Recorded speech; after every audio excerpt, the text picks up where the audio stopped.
اعوذ باللہ من الشیطان الرجیم بسم اللہ الرحمن الرحیم۔ معزز سامعین، آج ہمارا انتہائی اہم سبق شروع ہو چکا ہے اور یہ سبق نمبر 12 ہے۔ نون ساکن اور تنوین کے قواعد اس میں ہوں گے۔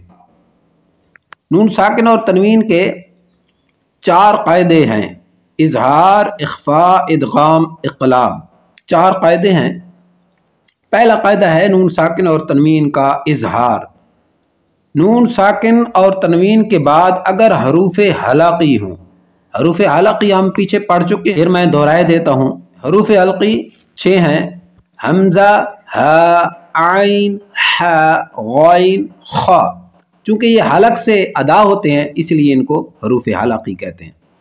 اگر نون ساکن یا تنوین کے بعد حروف حلقی میں سے کوئی حرف آ جائے تو اظہار ہوگا، یعنی نون ساکن یا نون تنوین میں غنہ نہیں کریں گے۔ حروف حلقی میں نے پہلے ذکر کر دی ہیں: حمزہ، ہا، عین، ح، غین، خ۔